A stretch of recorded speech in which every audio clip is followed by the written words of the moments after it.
Newsreel Swan here, reporting on the current fracas between the Negroes and the Caucasians happening in America right now. I am in Lynchburg, Tennessee, and I'm interviewing a native. Don't you know? Could you introduce yourself, please, sir? Mary Juma here. Christian Wall News. Frontline Report. Lynchburg, Tennessee.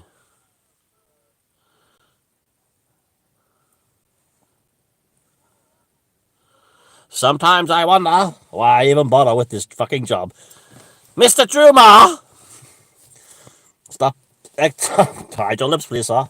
Mr. Drumar, I have recently had a career change, and I've decided that after 75 years, the newsreel industry is probably not my future. So I've been taking cues from the wireless televisual systems on how to interview people. So I am going to start interviewing people from now on. So Newsreel Swan, you, Barrie, Mr. Drumar, you will be my first interview. I'm very glad to be here, sir. On your first guest on your show here on Newsreel Swan Report. I never said it was called Newsreel Swan Report, don't you know? I beg my pardon, sir, for impinging upon the title of your program. That's okay, you dumb redneck. What would you like to interview me about? Well, Mr. Drumar, as you know, in America, right now, there is many fracas between the Negro and the Caucasian regarding something called Negro Lives Matter. These people feel that they have been hard done by the Caucasian over the centuries, including and not including this white swan, who I might add is not a human. Anyway, sir, how do you feel about this? You being a Southern Caucasian gentleman of the Confederacy stock, how does this feel to you? As you can see, it brings tears to my eyes. It brings tears to my eyes to see. What are you doing? It's like you're trying to get me to fillet you.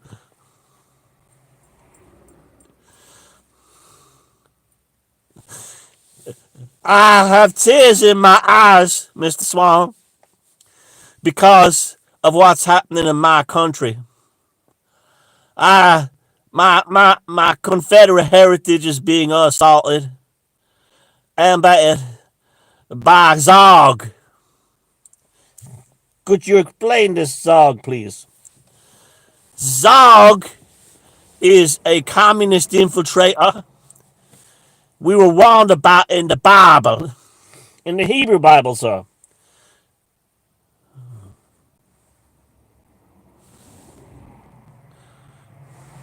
No, in Christian King James Bible. The Bible of the white man. In that book, which is infallible, it talks about these people. I have tears in my eyes and black nail varnish. Are you secretly a transvestite?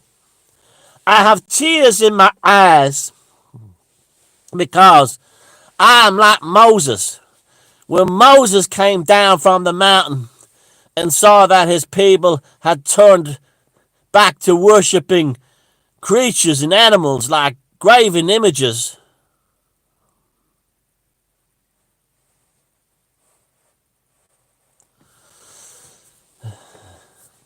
That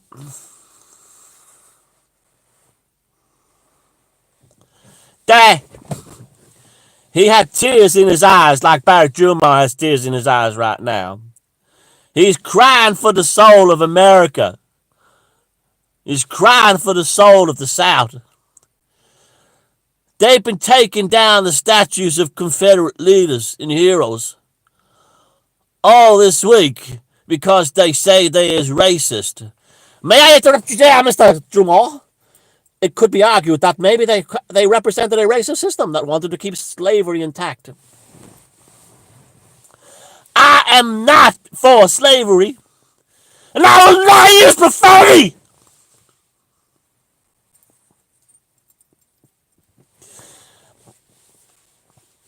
I am not for slavery because the Jews, is that song? No! The Hebrews, song again, sir? No! The Hebrews were slaves in Egypt building pyramids for the pharaohs. And this is why slavery is wrong. Slavery is wrong, okay? Now I have no problem with people of color. I have no problem with any black man, any white man, any yellow man, or any other man. All men are equal in the Bible. Have you read the book of Hamza? I have indeed, and that is why I have prohibition against pork and bacon like the children of Israel. I'm not going to be able to get into heaven when rapture comes. And this is what's happening here now. That rapture is coming. Could you please further explain on this, Mr. Barrie? It's Drew Moore. You're confusing me with some Hollywood Zog bitch. It's Drew Moore. She's Drew Moore. I'm Drew Barrymore. I don't fucking know anymore. I see, I'm confused. I'm talking to a swan. A graven image. I just don't know anymore. Nobody knows anymore. Up is down, black is white. COVID is gonna kill you 1 minute. Didn't kill fucking catfish though. I will not use profanity. I do apologize, sir, for using inappropriate language on your newsreel. We'll just edit that out in the cutting room, sir. Celluloid can lie. Thank you, Mr. Swan. I appreciate that. Now, it didn't kill catfish, the COVID. It should have killed catfish, but it didn't kill catfish.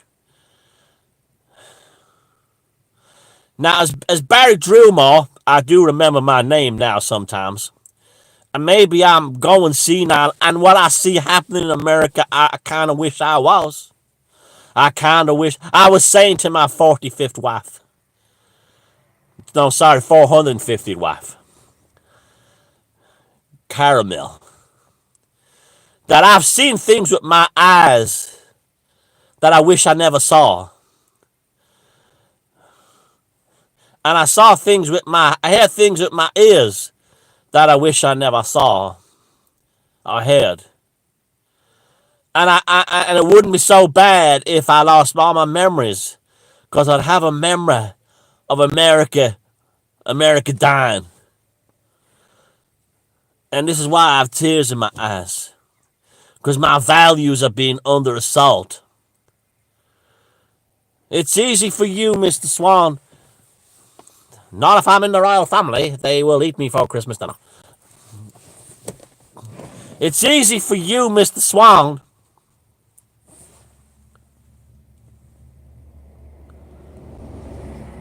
I really should consider a career change.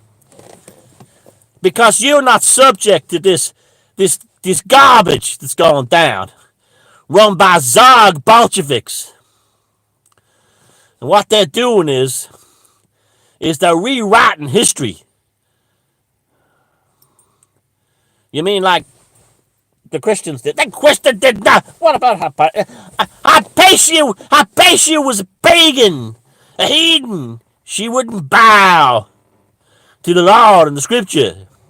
As it says in Ezekiel 45, 16, 12, he who will not lay before the sun when the sheaves of the children of Israel are guarded by the second, third Sabbath by the new moon, there will be no salvation for him. Could there be any more clear? Could there be any more black and white?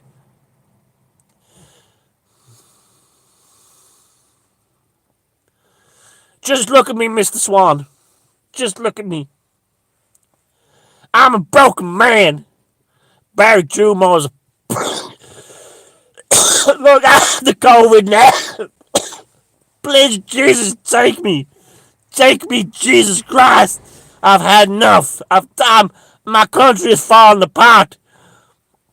I'm crying constantly. I can't remember my own name. I'm using profanity.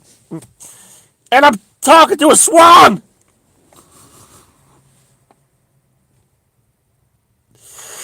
My heart is heavy. I've had enough. Maybe it's time for me to enter into the wilderness. Goodbye.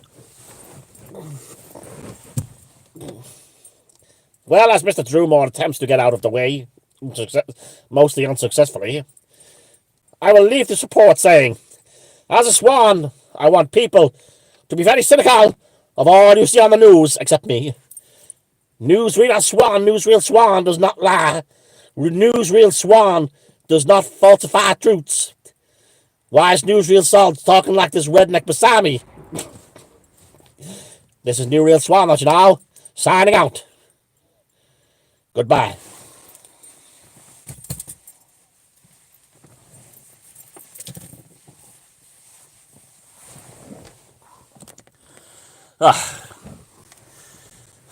Now, I was looking at a thing. Welcome back, by the way, to the Corona Chronicles. A little interlude there by Barrie Drewmore and Newsreel Swan. Because brevity and taking the piss out of things can actually solve a lot of the misery of this world. This is why these Bolsheviks and these zealots don't have any sense of humor, and they've worked hard to actually destroy humor.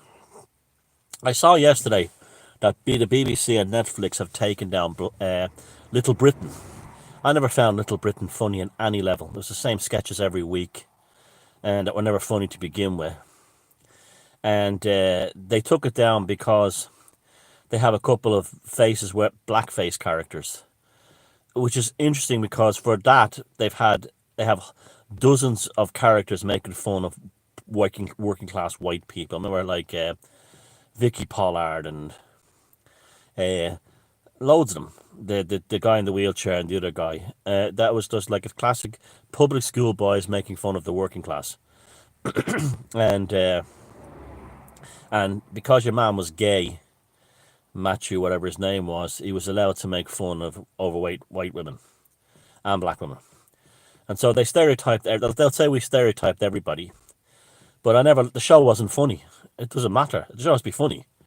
Like The Simpsons used when it was great, used to stereotype everyone, but it was funny. Have your jokes right. So I'm not like David Walliams and Matt, whatever his name is. Those guys had no talent really, and I don't care. There's loads of people who, just working class people and lower middle class people all over this world right now have lost their jobs. So why should I? They're probably both millionaires and set up for life anyway, and probably come from rich families with inheritances and everything. So tough shit. That's the way the cookie crumbles. But people are saying, "Oh, it's an age of book burning and stuff like that." Well, yeah, it is. There's a lot of truth to that. You have, regardless of those two, the that Barrie Drewmore destroys my vocal cords. This removal of statues and everything. Well, when Ireland got its independence, all the statues of like Queen Victoria and King Billy were all taken out of the centre of Dublin, but they weren't destroyed in a frenzy by a mob. They were just casually taken down, put on trucks and horse and carts or whatever they did back then, and brought them out to the Royal Hospital at Kilmainham in case someone wanted them. And I think that they did eventually go back to Britain or something like that. They gave them back to Britain or to some local people or something. They went, but eventually they weren't smashed up in hammers and melted down. They were held in storage in the Royal Hospital in Kilmainham until someone wanted them, and that was a civilized way of doing it. But at the same time too, maybe they shouldn't, even though the statue of King Billy was a symbol of sort of like the Protestant ascendancy and the triumph of the Battle of the Boyne. It was part of our history. basically Britain and Ireland. I would have been in favour of keeping the statue of King Billy in the centre of Dublin for the simple reason that King Billy conquered the British royal crown. This is what people don't want to talk about. The King William and was the successful defeat of Britain and Ireland by the Netherlands. The British completely spun that around to gaslight you to think that it was about just they just quickly needed a king. The King Billy landed in England with 40,000 troops, and they surrendered basically, and that's how he became King of England. And what we call, the Protestant ascendancy was really the defeat of Britain and Ireland, the kingdoms of Britain and Ireland by the Kingdom of the Netherlands. That's why to this day, technically speaking, the the King or Queen of Holland is the King or Queen of Ireland. If you look on the Royal House of Orange, look on their website. The King or Queen of the Netherlands is also the King or Queen of Ireland. They just don't enact upon it, and there's no consent given to it. But fucking Barrie Drillmore, there's something on his hat. But yeah, so these things happen all the time, and there's a way of doing it.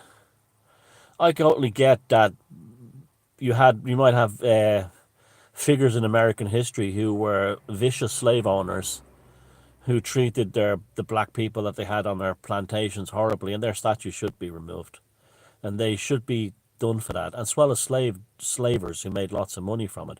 I've no problem with the statue, say in Bristol, being moved somewhere, into a building or something. But that's okay.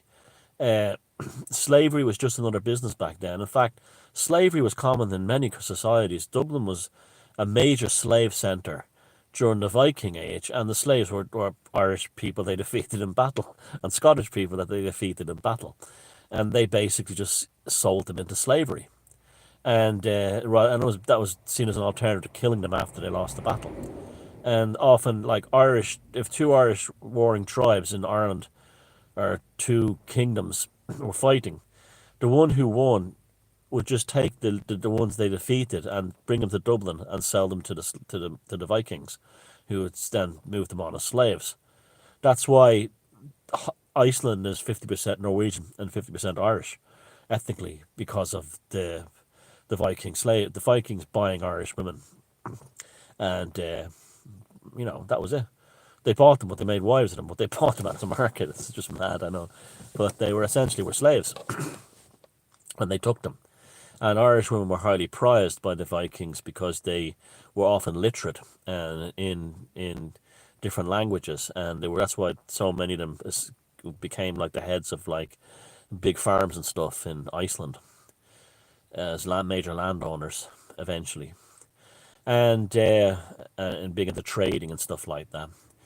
And so these things have always happened through history. But history, to deny history is not a healthy road to go down. Like, for instance, when Pol Pot, and this is exactly what's happening, I'll explain this in a minute. When Pol Pot and the Khmer Rouge took over Cambodia, they had a reset of the society. They had a thing called Year Zero. Not only did they destroy everything from the past of Cambodia's history, what they could, they also destroyed anyone who could remember it. And this is what's happening with Black Lives Matter. It's wealthy white Bolsheviks using black people in America mostly as a piggyback system to destroy culture. Now, they've always wanted this. This has been a big thing with Marxists most of the last century, and it originated out of like Marxists employed as civil servants and councillors and the likes in places like the UK, and in North America and other countries, Canada, where these people would have jobs in the civil service but be hardcore Marxists. And in Ireland, they would typically vote for political parties like People Before Profit and the Socialist Workers' Party, which are extreme Marxist operations. And they saw being in government as a mechanism to destroy Western society. So that's why they'd be the first to make sure and enforce and pass all these like diversity laws and things like that, like simple things, just to deliberately destroy Western culture. This is why they supported flooding this part of the world with Muslims, to destroy Western culture. They believe that if they destroy Western culture, then they'll get their Marxist revolution. So, like even things like in England, because Muslims consider dogs to be rats. Well, Arab Muslims consider dogs to be like rats. They they forbid walking the dog in parks in England. This kind of thing, and that they've always they use all any crisis that comes along or any political movement they come along. These Bolshevik fifth columnists jump into it and co-opt it to push their agenda one step further. So, for instance, you had a situation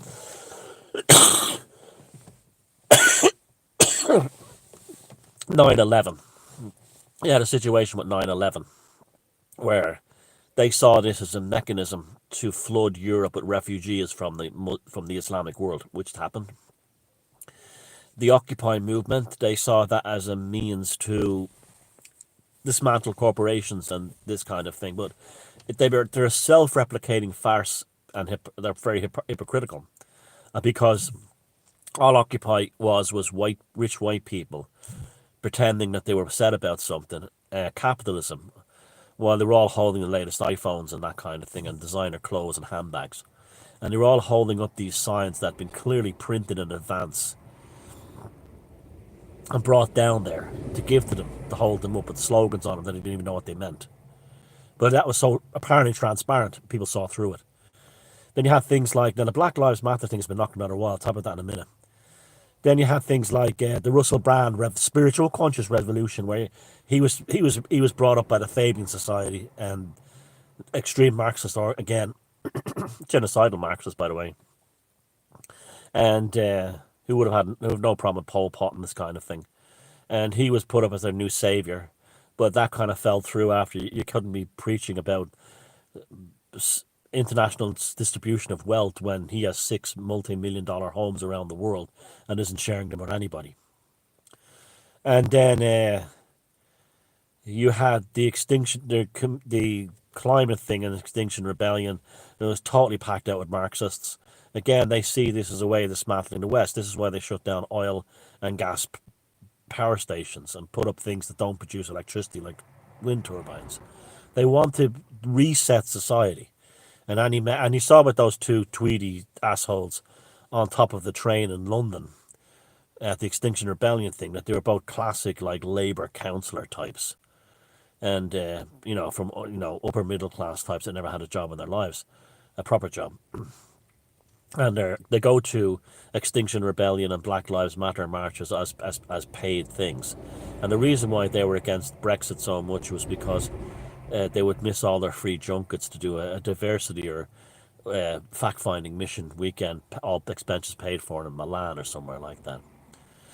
And then the same with Trump, he represented a danger to this one world thing, and that's why they went mad when he started building a wall and stuff like that. And, they see communism as the only solution to everything. It's a cult. And with all these types, one thing you have to remember with these types is, if they say, bend the knee today, and you bend the knee, they'll say, put your head in the guillotine tomorrow. You never, ever give in to one demand, because one thing you'll know about psychopathic individuals and psychopathic mindsets is that if you say, if you acquiesce even in one way to them, it's a great way of finding out if someone is a psychopath or not. For instance, apologizing. If you apologize to a normal person will say, oh, well, fuck it, that's the end of it, I don't want to hear about it anymore, we'll get on with their lives. Even if they still hold a grudge against you, they just want to get on with it. A psychopathic type or a pathological type, if you apologize to them, they absolutely fucking think it's great, and they want more. They want to punish you more. They want to damage you more, because they've been their primitive toxic brains have been fired up now.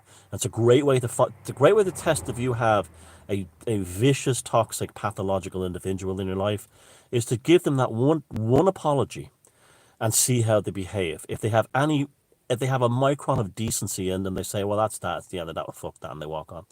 If they do, if they're pathological, toxic, and monsters, they want more. They want more. And you do it once, and then you fucking have a license then to spend the rest of their lives fucking doing what you have to get back at them. Now the because they've proven themselves to be beasts, to be toxic, sick beasts. Now the same thing with these types. It's the Cersei thing in. Do you remember in Game of Thrones where they had I think it was called the Sept. They were a cult, and they took over King's Landing bit by bit, to the point where everything they acquiesced to eventually had them taken. The king and the royal family, the whatever they were called, the begins with the letter L, the Lannisters, were bowing to them, where because they had a weak king called Tommen, and eventually his mother said, this cretinous little monk who was a very typical of the Black Lives Matter personality types, says to her, you either choose this or you choose violence. And she goes, she's had enough, and she says, I choose violence. And eventually she blows them all up with that green dragon fire, whatever it was. And Tommen, the cook, her son, throws himself out the window because the good pussy he was getting is no longer available. When he was a king, he could have got any woman he wanted. But, you know, a cook is a cook. But that's a classic example of what you do if you acquiesce. If they're taking down statues today, they'll be splitting up your family tomorrow. When you see these politicians going down on the knee, they're going to want them. They want to want more next. They're going to say to them, take all scholarships away from white people, and this kind of. That's what they're going to say next. Now remember, this is not black people doing this. These are wealthy white Bolsheviks who are embedded like lice within the Black Lives Movement, like they were embedded in the COVID thing. That was another thing they tried to use to destroy the economy. They didn't even hide that, and they were all. That's why the same people all are involved in health authorities and things like that. And that's why they lobbied politicians to make the lockdown as strict as possible, because they wanted to destroy Western commerce and bring us back down and trash the economy for their ongoing socialist, cultural, Marxist revolution. And so, see, when I saw those Democratic politicians taking the knee yesterday, I was like, oh, the next, that's just the next one. And then they want another one, then another one. Eventually, you have to choose violence. And you have to say no. And when you say no, you'll see how they really come out of the woodwork then, what they really like. And President Trump is doing the best he can, considering the limitations he's subject to through the United States Constitution. But that could change when he gets elected in 2020, and this may be a fear driving them, that if he gets in 2020, then a revolution, the great global communist revolution, is put back for another 100 years. And it's already suffer. You know, the people have spoken. I mean, these people have a pathological hatred of the working class. If you look at what happened when Black Lives Matter shut down London City Airport a few years ago, if you go to the Daily Mail and you say, look at an article that says, look, Black Lives Matter are all rich white kids. And they were all wealthy aristocrats, British or English aristocrats, with names like Penelope Figginbottom Lloyd Felchmore. You know, this kind of, like, three-barrel posh names. Pippa and Penelope and all these kinds of names. And Randolph. And they were all like the aristocrats. And Black Lives Matter. And they got away with that. They should have been charged. They should have been personally handed a fine. But if they could pay it because they're rich, and then they'll want the next thing. And that's what we're dealing with. We're dealing with, eventually you have to draw a line in the sand saying, no, you got all you're going to get. You're not going to dismantle Western civilization in order to appease your pathological drive for more and more and more. And the best thing to do with them right now is to satirize them. There's been great memes about the Democrats, Nancy Pelosi with a gigantic afro and everything. They're very good.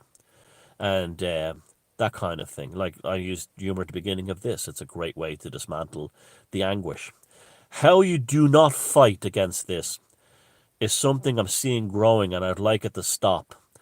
Is that there start when you turn around and say, well, black men kill each other more than anyone else. That's not helping. That's not helping. That's assuming that's kind of like a kind of a passive racist thing. Don't do that. Don't play those like KKK kind of website games, or say things like, oh, you this kind of thing.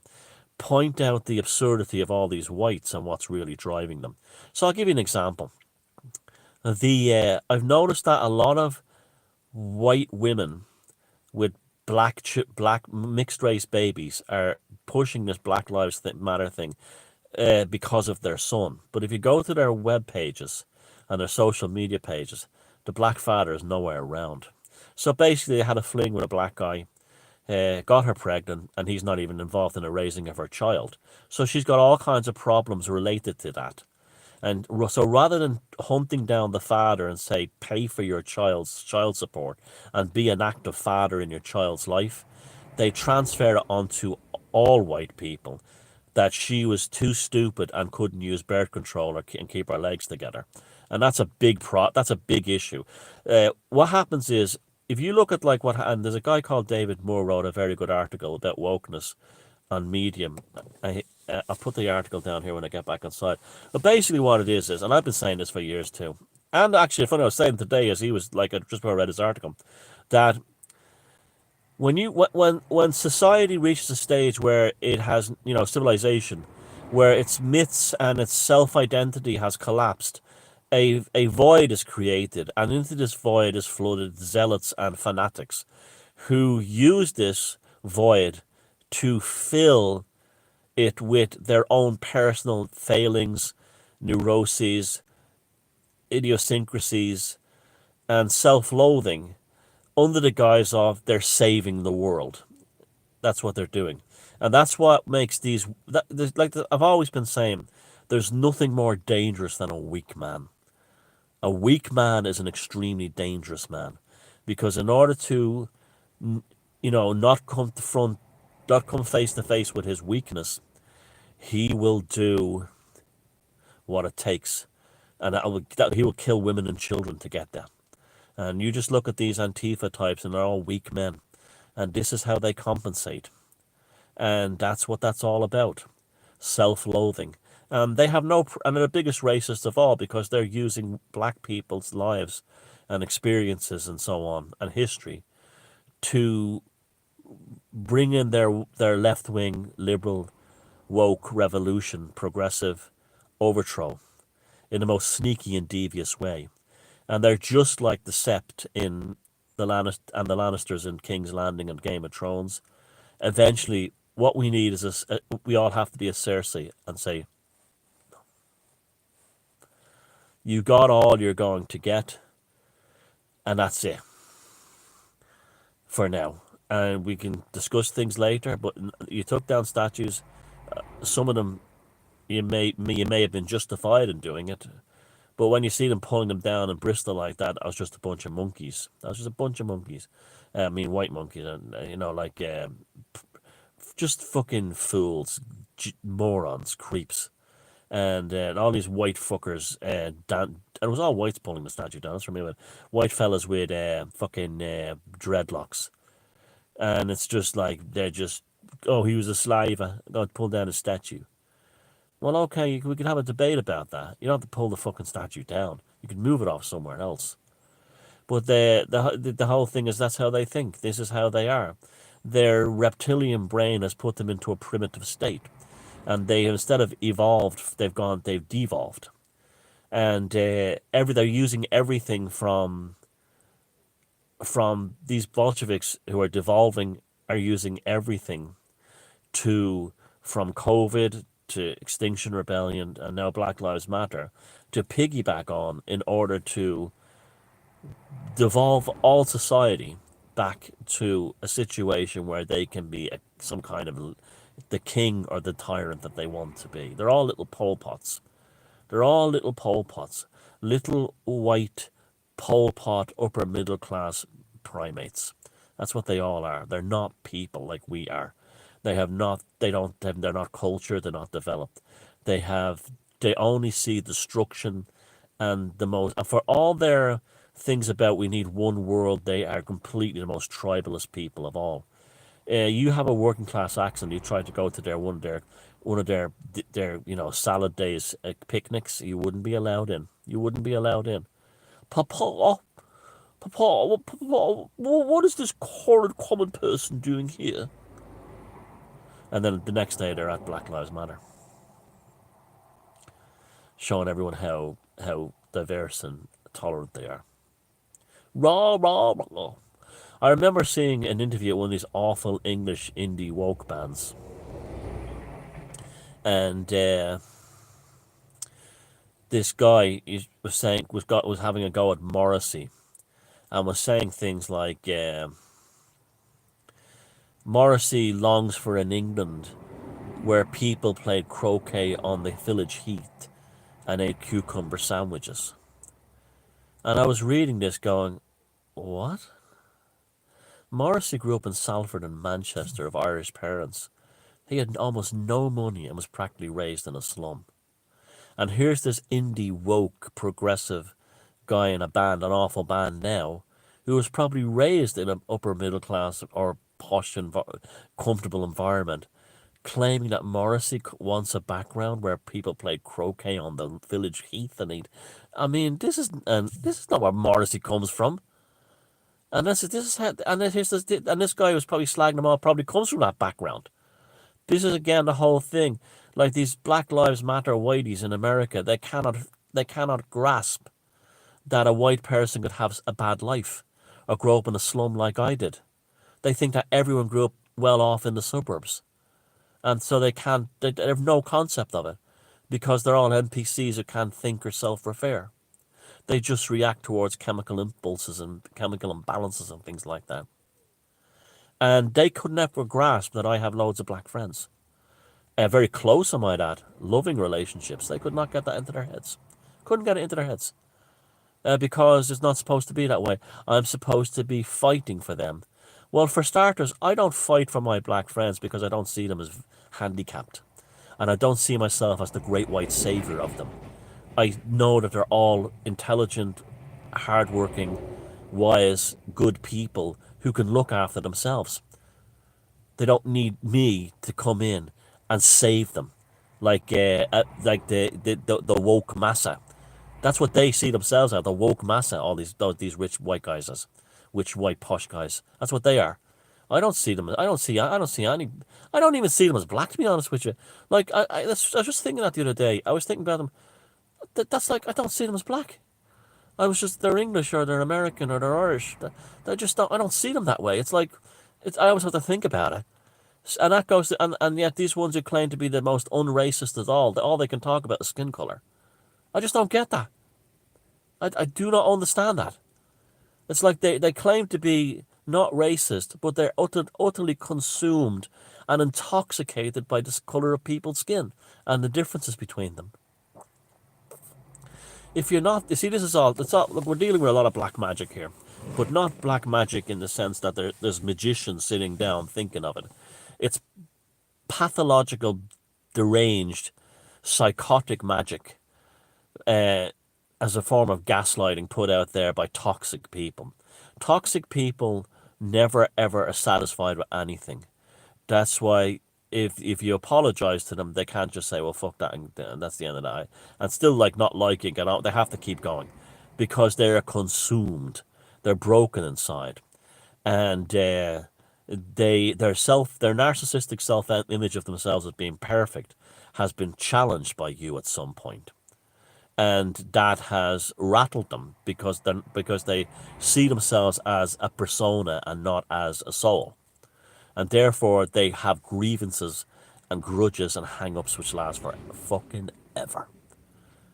Because they cannot find a meaning to their life other than beyond that. And that's what's wrong with all these people. It doesn't matter if they're politically active or not.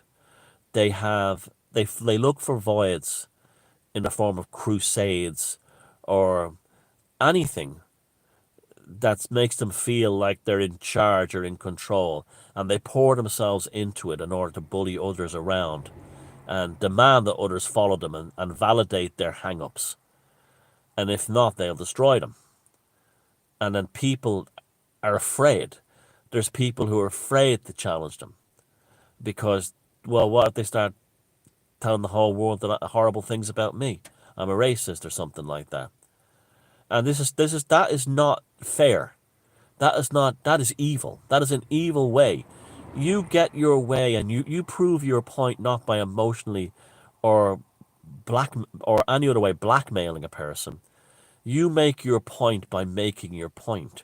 And when they have to use things like blackmailing, um, shaming, guilt, and you see it all through the COVID thing, you know, they're not making their point.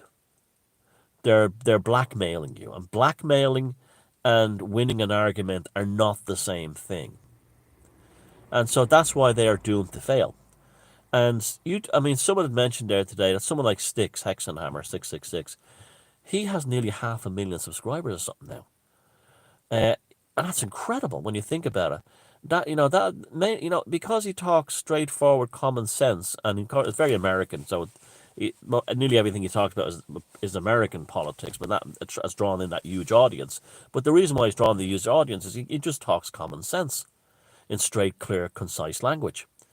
And this is why he's reached those kind of numbers. And and good luck to him. He deserves it. He deserves 4 million or 40 million. And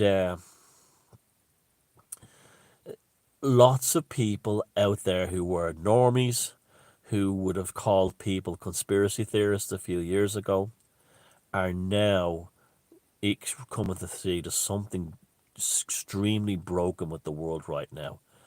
Who's in charge? Why is no one in charge? Why are things falling apart? Who are these people? Why am I being told I'm going to die? All my family are going to drop dead of a common cold? Why, seasonal virus? Why am are statues being removed? Why are people who do this allowed to break social distancing rules and get away with it?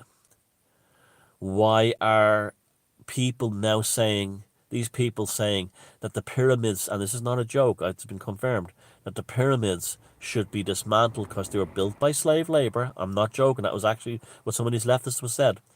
Why is People Before Profit here in Ireland want to remove a statue of Christopher Columbus all of a sudden in Galway? Because Christopher Columbus has visited Galway.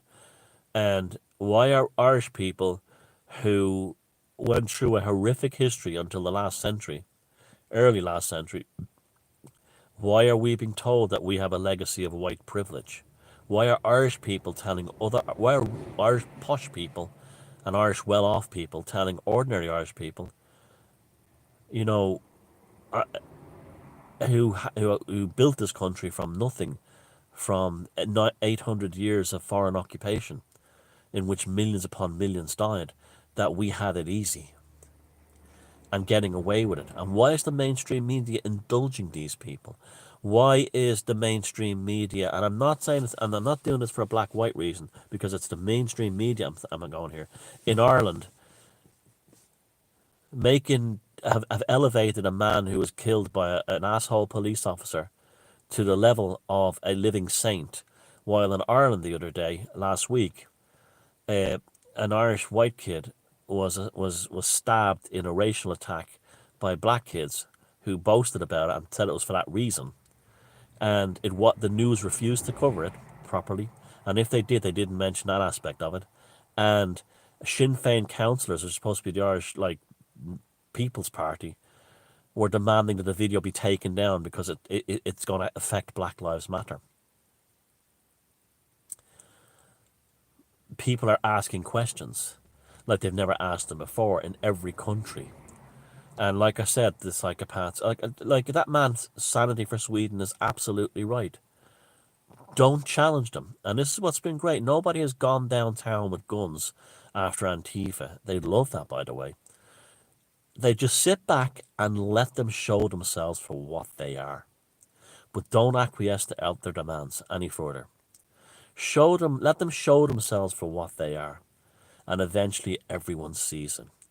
Anyone who is vicious anyone who's constantly attacking, anyone who has a grudge they can't let go, anyone who is constantly making demands and constantly obsessed with a grudge or something like that, for any reason, just sit back and watch them. Watch them show their true colours to the world. How insane they are, how toxic they are, and what bullies they are. And this is what we have at the moment. All this softly, softly approach of the last 30, 40 years has created bullies.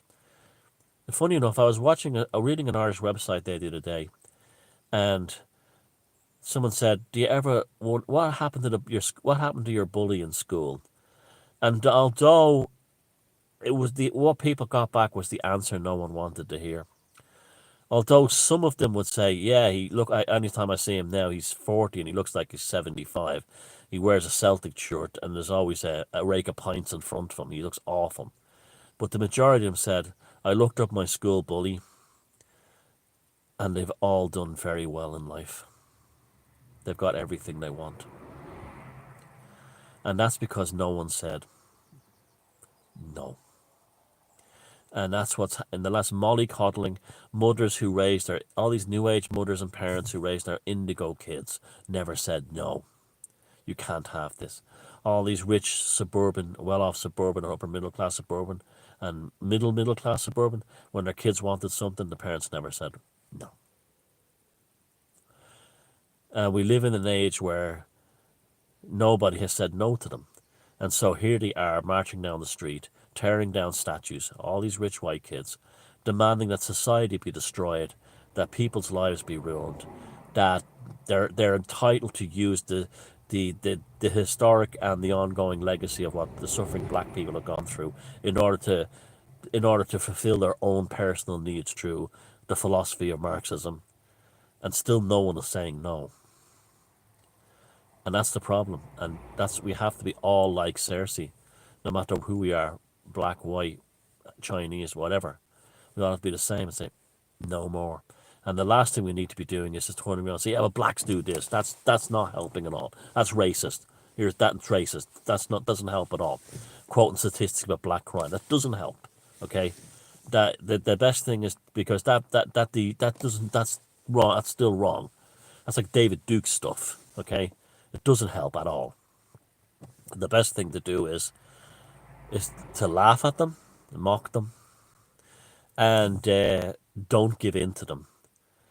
And don't eventually say no. Be like Cersei. I choose violence. If that's what you want, you'll get it. But do not allow these people to demolish Western society based on the crimes and the slavery committed by their ancestors, direct ancestors. You will find that all these posh Socialist Workers' Party and well-off Black Lives Matter people in America and the UK, you will find that their direct bloodline ancestors were slavers. And they'll never tell you that. And they'll never take responsibility directly for that. What they'll do is they'll pull down a statue and then go downtown and tell all these working class white people that are in the council sweeping the streets, you're fired. We're bringing in minorities to fill your position because you're a racist. And you will find that I saw there was one on when the statue was pulled down in Birmingham. There was this one white guy jumping up and down like a fucking chimpanzee, in dreadlocks, of course, on top of the statue. I bet you his real name is Piers Glamorgan, Radcliffe the Third, and his great grandpapa was a slaver selling African slaves. I could nearly bet you that money that's what he's up to. But as he's not taking the blame for it, and the fact that he's getting inheritance and trust funds from, that's a legacy of that. No, he'll pick on some poor working class white person in England who probably gets on perfectly well with his black neighbours, who might even have interracial children or interracial grandchildren, and has absolutely no problem with people of colour at all.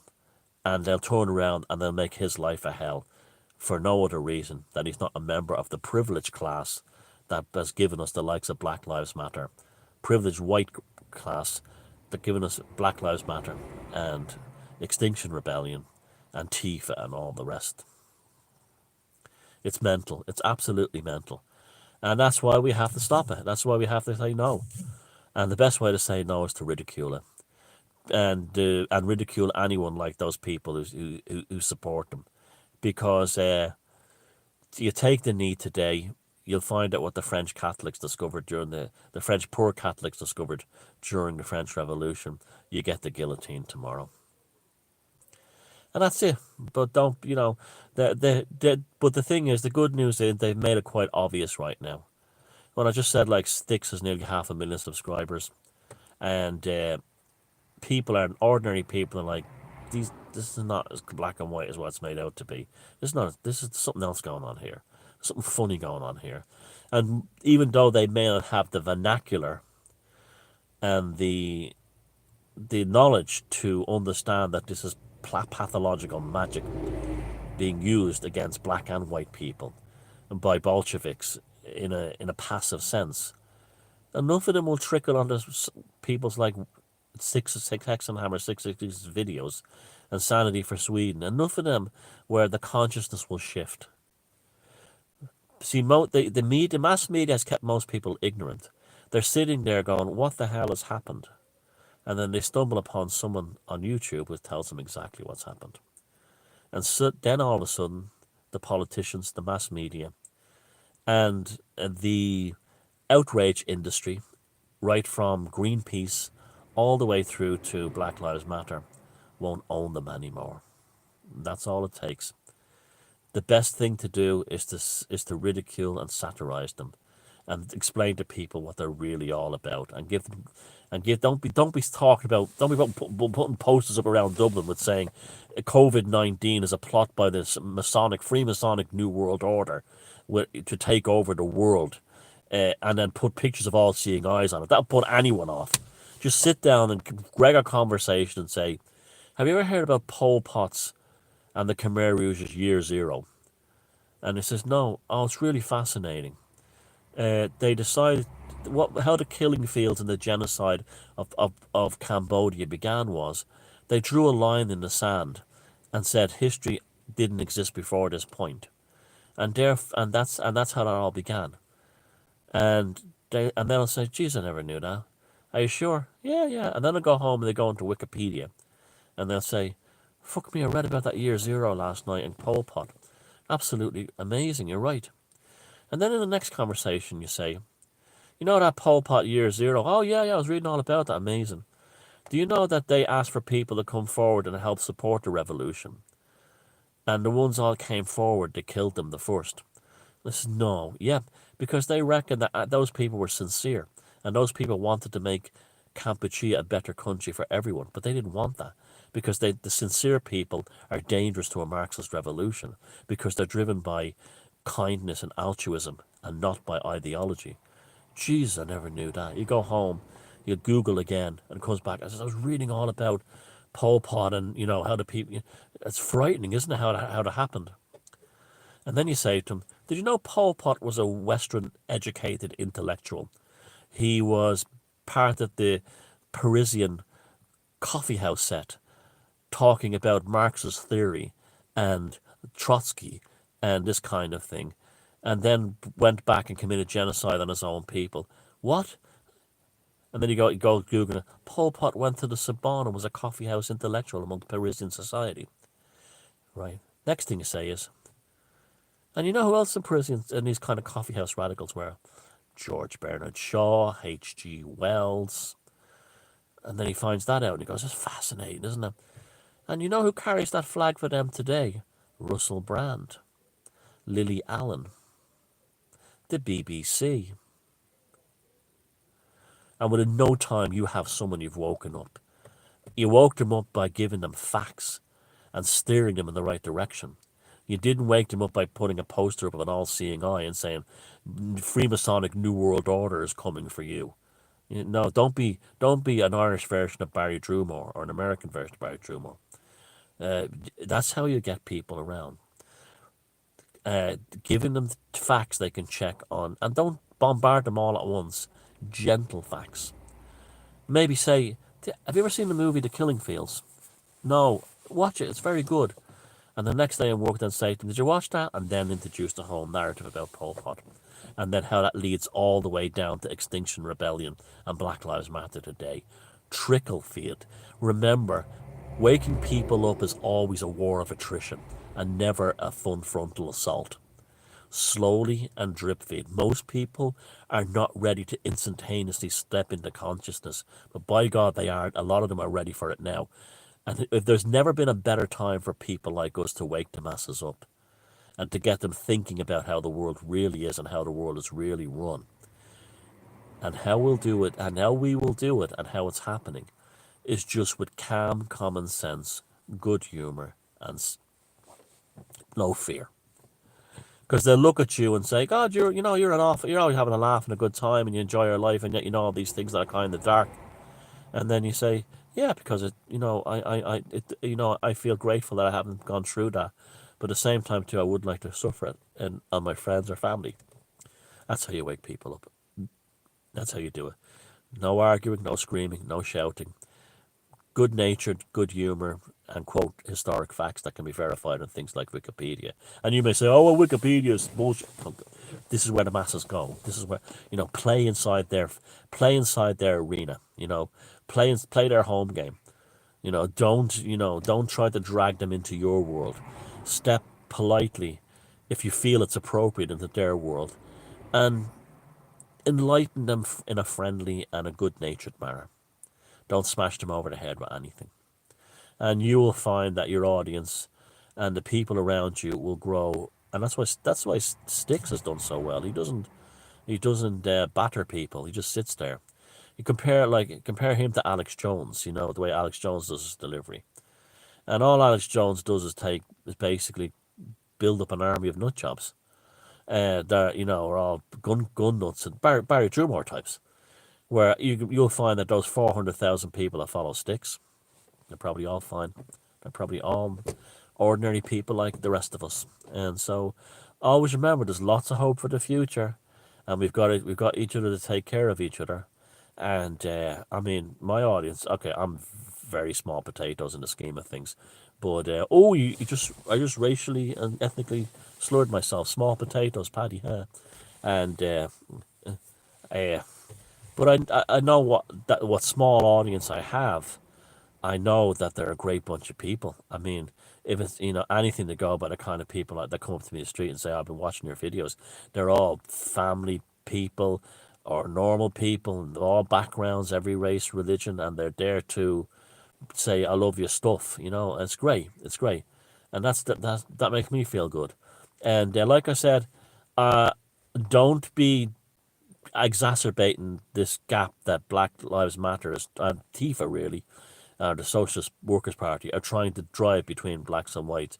The way to deal with all these things of this what you feel maybe like hating on white people is not to start acting like David Duke and quoting black crime rates and all this stuff. That's not the answer. That doesn't help at all.